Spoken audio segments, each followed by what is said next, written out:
selamat sore. Ya, selamat sore, silakan masuk.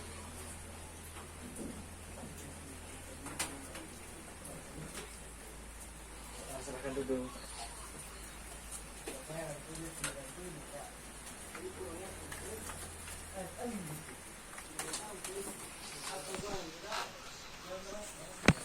Apa Adi sudah nyaman? Sudah, Pak.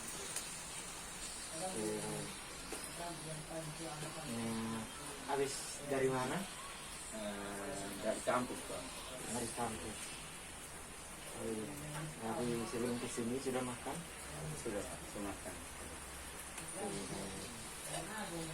Sebelum kita mulai sebelum kita selanjutnya mari kita perkenalan terlebih dahulu ya. Iya, Pak. Ya, perkenalkan, nama Pak Deswel Ola. Pak di sini bekerja sebagai konselor. Nah, boleh tahu nama saudara siapa? Nama saya tidak bisa nama biasa dipanggil Riki, Pak. Ricky ya? Iya. Nah, boleh tahu asal Ricky dari mana? Saya dari Keva, Pak. Oh, oke, baik. Iya, Pak. Kalau Pak asalnya dari Soes. Dekat, Pak. Dan boleh tahu hobinya Adi ini apa sih? Hobi saya ini banyak, Pak. Tapi lebih sering main futsal, Pak. Futsal. Ya. Artinya di sini yang sering bermain Iya. futsal. Iya, futsal, Pak. Kalau untuk Pak juga masih SMA kuliah, hobinya juga ya futsal. Tapi kita bisa saling bermain. bisa. Dan ya bermain waktu SMA ya untuk apa tidak pernah apa juara sih, tapi artinya sering ada pertandingan pasti dengan teman-teman juga itu pernah. Mantap. Kami juga sering ikut pertandingan, Pak. Tapi ya pertandingan yang namanya juga pertandingan ada kalah menang. Tapi lebih sering kalah. Ya, tidak apa-apa, namanya pertandingan, ada penonton, ada pemain, pertandingan ada yang kalah dan ada yang menang. Gitulah, Pak. Mungkin dari tadi kita perkenalan masing-masing. Mungkin tujuan pergi ke sini ada tujuan yang kita harus mau membicarakan. Sebenarnya, Pak, saya datang ke sini itu tujuan saya ingin melakukan konseling dengan Bapak. Di sini sebelumnya Pak akan menjelaskan supaya adik tidak perlu ragu dengan masalahnya adik pada saat menceritakan dari sini. Di sini Pak sebagai konselor dan adik Ricky sebagai konseling. Nah, di sini tidak perlu ragu untuk menceritakan masalahnya karena di sini juga kita punya aturan dan di sini juga ada asas kerahasiaannya. Jadi Ricky tidak perlu ragu untuk menceritakan masalahnya. Dan masalahnya Ricky juga itu cuman Pak dengan Ricky yang mengetahui masalahnya Ricky. Orang lain tidak mengetahui itu. Nah, di sini mungkin adik bisa menceritakan masalahnya. Baik, Pak. Sebenarnya masalah saya itu ya bisa dibilang kecil atau ya besar juga. Masalah saya itu kecanduan terhadap rokok, Pak. Jadi sini saya ini ceritanya kan saya ingin berhenti merokok, tapi sering berkumpul dengan kawan, jadi ya sering keinginan untuk merokok itu muncul kembali, karena kalau kita sudah bersama teman itu keinginan kita untuk merokok itu pasti akan kembali. Jadi saya masih sulit untuk berhenti merokok. Jadi di sini saya ingin mencari jalan keluar untuk ya setidaknya untuk bisa pelan-pelan berhenti merokok lah Pak. Gitu Pak.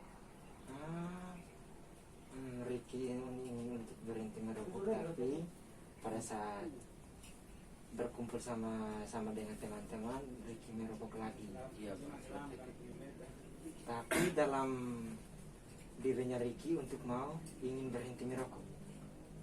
Iya Pak, dalam diri saya tuh saya ingin berhenti merokok, tapi ya karena kawan-kawannya Pak.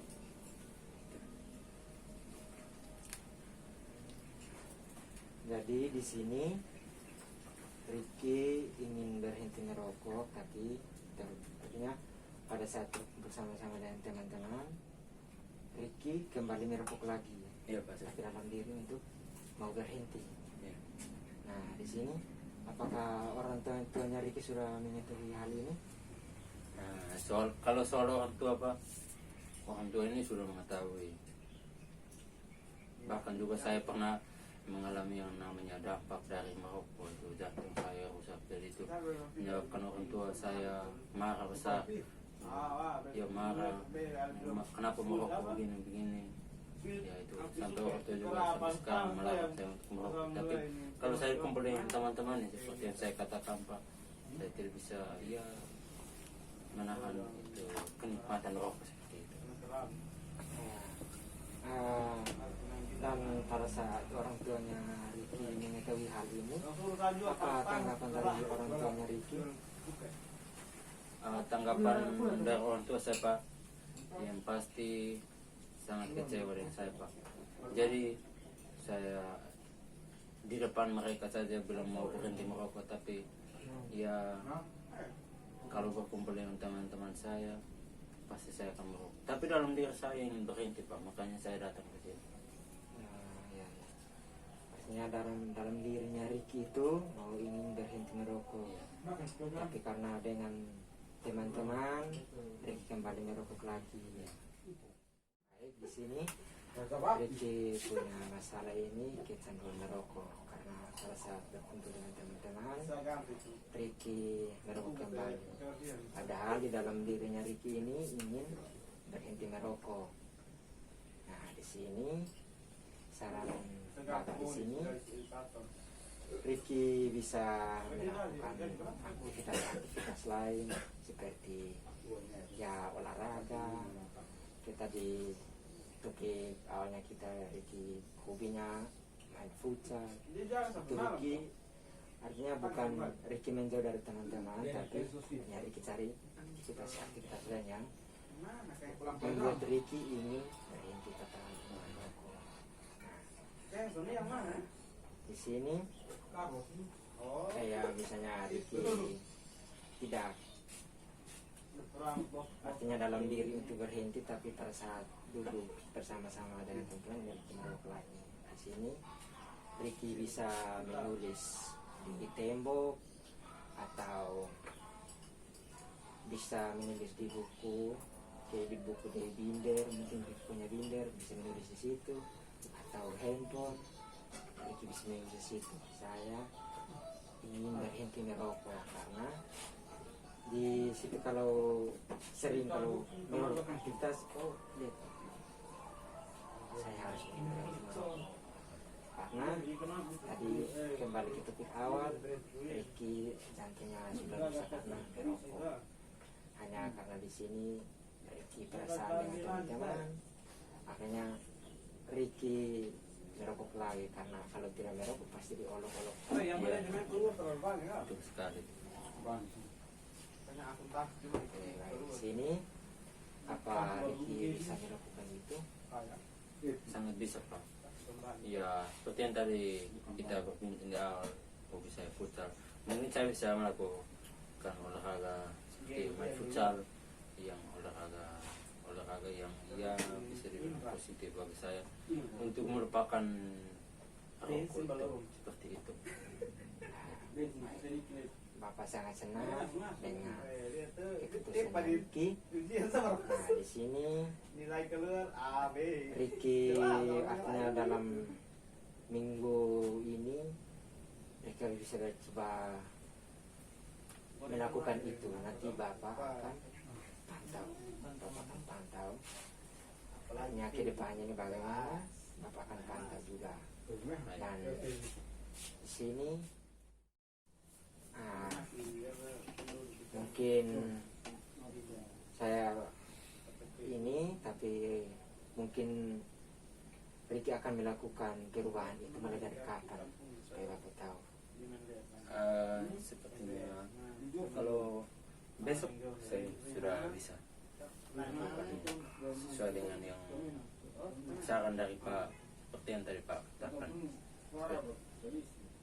Nah, besok sudah mulai jalankan. Nah, baik, di sini saya sangat senang dengan keputusannya adik Ricky yang ingin berhenti merokok, dan di situ Pak akan menambahkan saran sedikit lagi. Misalnya ada pemantik atau tempat di kota-kota kecil yang biasa orang dibilang asbak rokok, itu juga Ricky bisa membuangnya keluar, bisa singkirkan dari kamar supaya artinya itu jangan Ricky akan tertarik lagi untuk merokok. Nah, di sini waktu kita hampir selesai, nah, saya minta Ricky untuk ini menyimpulkan pembicaraan kita dari tadi. Baik Pak, seperti yang tadi saya jelaskan saya, yaitu pecandu merokok, hingga sampai saya mengalami yang namanya dampak dari merokok, jantung saya rusak, orang tua saya marah, gitu. Ya, dari hati saya ingin berhenti, tapi ya karena kawan-kawan, jadi saya jadi saya akan melakukan saran yang Pak kasih kepada saya, itu seperti mencari aktivitas yang positif seperti main futsal dan lain-lain, menulis di kamar, bilang jangan merokok, di HP, di buku, juga mengambil ada barang-barang yang berbau rokok seperti petek atau asbak rokok gitu dibuang, supaya ya kecanduan merokok itu bisa hilang. Jadi terima kasih banyak Pak telah memberikan saya solusi. Ya, besok saya akan melakukannya sesuai dengan saran dari Pak. Oke, baik. Bapak juga senang dengan keputusan Ricky, dan baik, di sini saya sangat senang dengan keputusannya Ricky, dan semoga apa yang sudah saya sarankan bisa dijalankan oleh Ricky. Nah, di sini waktunya kita sudah habis. Saya berterima kasih juga kepada Ricky karena sudah datang untuk melakukan konseling dan artinya membagi pendapat dengan Bapak, sehingga artinya masalah dari Ricky. Tapi ini bukan saya yang untuk merubah, tapi Ricky sendiri yang akan merubah. Nah, mungkin waktu kita sudah selesai. Saya mengucapkan terima kasih. Saya juga berterima kasih Pak telah membantu saya. Baik, selamat sore.